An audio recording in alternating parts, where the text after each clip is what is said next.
Good evening, dear students. We are in lesson 2. Lesson 2 we saw the assertive sentences. That is how assertive sentences can be transformed into interrogative sentences as well as negative sentences we saw. Then afterwards we saw the auxiliary verbs mainly. For example, there are two sets of auxiliary verbs, can, may, must. They come just before the primary verbs. For example, go, see, take, like that. And another set of auxiliary verbs, it may look to be the auxiliary verbs. For example, sorry, hungry, angry, etc. இவையெல்லாம் உணர்ச்சியை காட்டக்கூடிய verbs. இந்த உணர்ச்சியை காட்டக்கூடிய இந்த sorry, hungry, angry இதெல்லாம் be verbs தொடர்ந்து வரக்கூடியது என்று நாம் பார்த்தோம். Dear students, now we are going to see the conjugation for the verb have. You must remember that we saw the conjugation for verb be as well as for the verb go in lesson 1. I would like to remind you of what we saw in lesson 1. Mainly we saw the conjugation for verb be and go in lesson 1. Now in lesson 2, we are going to take up the conjugation for the verb have, because it is little more complicated than be and go. That's why it is pushed to the lesson 2. Now look at this. I have. See, this is the simple type. We are going to see again conjugation, but for the verb have here in lesson 2, because we have already had conjugation of verb be and go in lesson 1. See, have, had. So the meaning is வைத்திருத்தல். Okay, I have, நான் வைத்திருக்கிறேன். I had, நான் வைத்திருந்தேன். I shall have, நான் வைத்திருப்பேன். So the same way it goes like this. Okay, this is what simple type. So if it is continuous present, I'm having. See, as you know, I would like to remind you of the fact that this continuous type என்பது simple type மேல தொடர் வினையெச்சம் வந்து அமரும் பொழுது. So இங்கே தொடர் வினையெச்சம் என்ன? வைத்திருந்து கொண்டு. ஏன்னா ஹாவுக்கு என்ன மீனிங்? வைத்திருத்தல். அப்போ வைத்திருத்தலை வினையெச்சமா மாற்றணும்னா அந்த இத் தா இல் பாருங்க, இத் தா இல். See, the meaning of the word have is வைத்திருத்தல். அப்போ வைத்திருத்தலுக்கு வினையெச்சம் என்ன அப்படின்னு பார்த்தீங்கன்னா வைத்திருந்து. எப்படி வினையெச்சம் கிடைக்கிறது? அந்த வைத்திருத்தல்ல உள்ள கடைசி இத் தா இல் அதை கட் பண்ணிட்டு அந்த பிளேஸ்ல இந்து அட்டாச் பண்ணா தென் இட் இஸ் வினையெச்சம். அப்போ வினையெச்சம் கொண்டு என்ற வார்த்தை தான் தொடர் வினையெச்சம். அப்போ தொடர் வினையெச்சமான வைத்திருந்து கொண்ட அட்டாச் பண்ணணும். எதில் அட்டாச் பண்ணணும்? Simple type of be verb. Be வெர்பினுடைய சிம்பிள் டைப்ல அட்டாச் பண்ணணும். பி வெர்பினுடைய சிம்பிள் டைப் என்ன? I am. Now we are at a continuous type. Just look at the word வைத்திருத்தல், because have என்ற வேர்டுக்கு வினைக்கு தமிழ் அர்த்தம் வந்து வைத்திருத்தல். இப்போ நீங்க நான் இருக்கிறேன் என்ற வாக்கியத்தில் எதை அட்டாச் பண்ணணும்? தொடர் வினையெச்சத்தை அட்டாச் பண்ணணும். தொடர் வினையெச்சத்தை அட்டாச் பண்ணணும்னா ஃபர்ஸ்ட் வினையெச்சம் என்னன்னு கண்டுபிடிக்கணும். வைத்திருத்தலுக்கு வினையெச்சம் அந்த இத்தல்ல கட் பண்ணி இந்து அட்டாச் பண்ணா that is what is called வினையெச்சம். இது வினையெச்சம் வைத்திருந்து. அப்போ we are having, இங்க நல்லா பாருங்க, we are அப்படின்னா the black letters, black shaded. Here நாங்கள் இருக்கிறோம். அப்போ this we are அப்படின்றது simple present, simple present for the verb be. நான் ஏற்கனவே சொல்லியிருக்கேன், verb be தான் பேஸ், அடித்தளம், அஸ்திவாரம்.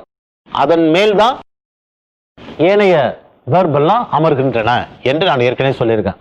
இங்க have எப்படி அமரப்போகிறது அப்படின்றத பாருங்க. have having-ஆ வருது. having-னா என்ன அர்த்தம்? வைத்திருந்து கொண்டு. having-னா வைத்திருந்து கொண்டு. ஸோ வைத்திருந்து கொண்டு என்ற வார்த்தை நாங்கள் இருக்கிறோம் என்ற வாக்கியத்தில் அமர்கிறது. நாங்கள் இருக்கிறோம் என்ற வாக்கியம் என்ன வாக்கியம்? be வெர்பினுடைய சிம்பிள் பிரசன்ட். we are, நாங்கள் இருக்கிறோம். கிளியர்? ஸோ be வெர்பினுடைய சிம்பிள் பிரசன்ட் பார்ட்ல having வந்து அமர்கிறது. having-னா என்ன அர்த்தம்? வைத்திருந்து கொண்டு. ஸோ வைத்திருந்து கொண்டு is inserted in the sentence நாங்கள் இருக்கிறோம். So we areல having செருகப்படுகிறது. அப்போ having செருகப்படும் பொழுது அதனுடைய இணையான தமிழ் வார்த்தை வைத்திருந்து கொண்டு. ஸோ அதனால மிக எளிதுங்க, எப்பொழுதுமே பி வெர்பு தான் வாக்கியங்களுக்கு அஸ்திவாரம் என்பதை நீங்கள் தெரிந்து கொள்ள வேண்டும். நீங்க கண்டினியூஸ் டைப்புக்கு வந்தாலும் பி வெர்பினுடைய சிம்பிள் டைப்ல இருந்தா கண்டினியூஸ் டைப் ஒரிஜினேட் ஆகுது. அதே மாதிரி பர்ஃபெக்ட் டைப்புக்கு வந்தாலும் பி வெர்பினுடைய சிம்பிள் டைப்ல இருந்து தான் அந்த பர்ஃபெக்ட் ஒரிஜினேட் ஆகுது. இதே பாருங்க, இதை பர்ஃபெக்டா எழுதணும் அப்படின்னா இந்த ஹேவிங்க்கு பதிலா we have had இங்க இந்த கொண்டு தூக்கிடணும். கொண்டு தூக்கிட்டீங்கன்னா then it is perfect. அப்போ கொண்டு தூக்கிட்டா என்ன அர்த்தம்? this is வினையெச்சம் மட்டும், வினையெச்சம் மட்டும். அப்போ கொண்டு இதுல இருந்ததுன்னா என்ன அர்த்தம்? தொடர் வினையெச்சம்னு அர்த்தம். ஏன்னா தொடர்ச்சியை காட்டுவதற்கு தான் இந்த கொண்டு. அப்போ இது மட்டும் இருந்தா வினையெச்சம், கொண்டும் இணைந்தால் தொடர் வினையெச்சம். அப்போ தொடர் வினையெச்சம் இங்க இருக்கும் பொழுது கண்டினியூஸ் டைப், தொடர் வகை வாக்கியம். வினையெச்சம் மட்டும் இருக்கும் பொழுது then it is perfect type. Clear? So now we are switching over to the past tense. So இந்த இடத்துல are இருந்தது, இப்போ where வந்துடுது because it is past. Okay, இங்க இருக்கிறேன் இருந்தது, இப்போ இருந்தேன் வந்துச்சு because it is past. So past tenseக்கு இந்த was am was ஆனதும் அங்க இருக்கிறேன் இருந்தேன் என்று ஆனதும் தான் difference. So as you study you must be differentiating and studying. Okay, you must differentiate and study, only then it will get coded in your brain cells firmly. Okay, the same way it goes. We are having, நாங்கள் வைத்திருந்து கொண்டு இருந்தோம். We were having, you were having, நீ வைத்திருந்து கொண்டு இருந்தாய். Like that it goes. Now if it is to be written future, what you are supposed to do? In the placeல நான் வைத்திருந்து கொண்டு இருப்பேன் அப்படின்னா future tense ஆச்சு. அப்போ இருப்பேன் அப்படின்னு இதை மாற்றணும்னா இங்க was எப்படி மாறணும்? shall be மாறணும், இங்க shall be மாறணும், இங்க will be மாறணும். அப்போ இது shall be மாறும் பொழுது இருந்தேன் இருப்பேன் மாறிடும். அப்போ what is future? I shall be having, நான் வைத்திருந்து கொண்டு இருப்பேன். Okay, you just see the next slide, you will see I shall be having, நான் வைத்திருந்து கொண்டு இருப்பேன். You will see that. Next, see I shall be having, நான் வைத்திருந்து கொண்டு இருப்பேன். Clear? So now this is the continuous type future. Okay, இங்க என்ன இருக்கு பாருங்க, இந்த having word, having என்னது? That's called தொடர் வினையெச்சம், வைத்திருந்து கொண்டு. ஓகே, இப்போ இந்த கொண்டு இல்லாம இந்த சென்டென்ஸை எழுதணும்னா வைத்திருந்து மட்டும் இருக்கு பாருங்க, அங்க வைத்திருந்து மட்டும் இருக்கு. That means that is perfect type. இப்போ நான் they had, I have had, நான் வைத்திருந்து இருக்கிறேன், நான் வைத்திருந்து இருக்கிறேன். இப்போ நான் இருக்கிறேன் அப்படின்னு மட்டும் இருந்ததுன்னா then it is simple present. அப்போ simple present of verb be, அதுல ஒரு வினையெச்சம் ஏறி வரும் பொழுது that becomes perfect type.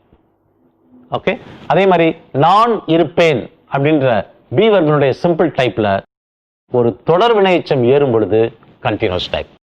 So நீங்க ஒப்பிட்டு பார்க்கணுன்றதுனால தான் கண்டினியூஸ் டைப்பையும் பர்ஃபெக்ட் டைப்பையும் எழுதியிருக்கலாம். பாருங்க, நான் இருப்பேன் பி வெர்பினுடைய சிம்பிள் டைப், நான் இருக்கிறேன் பி வெர்பினுடைய சிம்பிள் டைப். இடையில என்ன வருது? வினையெச்சம் வந்து உட்காரும் பொழுது பர்ஃபெக்ட். வினையெச்சம் மட்டும் இல்லாம கொண்டுன்றதை சேர்த்து கொண்டு, அப்போ கொண்டுன்றதை சேர்ந்ததுன்னா வினையெச்சம் என்னவா மாறுது? தொடர் வினையெச்சம் மாறுது. இந்த தொடர்ச்சியை காட்டுவதற்கு தான் இந்த கொண்டு. அப்போ தொடர் வினையெச்சம் வந்து இந்த simple type of verb B ல நுழையும் பொழுது கண்டினியூஸ். ஓகே, வினையெச்சம் மட்டும் சிம்பிள் டைப் ஆஃப் பி வெர்ப்ல நுழையும் பொழுது perfect. Okay, this is how you have to differentiate and learn. Next, இப்போ பாருங்க, பர்ஃபெக்ட் டைப்ல பாஸ்ட் இருக்கு, ஃபியூச்சர் இருக்கு. பர்ஃபெக்ட்னாலே நான் தமிழ் அர்த்தம் சொன்னேன், சிம்பிள் டைப்னுடைய பி வெர்புடைய சிம்பிள் டைப்ல வினையெச்சம் ஏறி இருக்கணும். பாருங்க, வைத்திருந்து வினையெச்சம் ஏறி இருக்கு. அதே மாதிரி நான் இருப்பேன், அதுல வைத்திருந்து ஏறி இருக்கு, பர்ஃபெக்ட் டைப். பாஸ்ட்டுக்கும் ஃபியூச்சருக்கு என்ன டிஃபரன்ஸ்? இங்க இருந்தேன் பாஸ்ட், இருப்பேன் ஃபியூச்சர். That's all.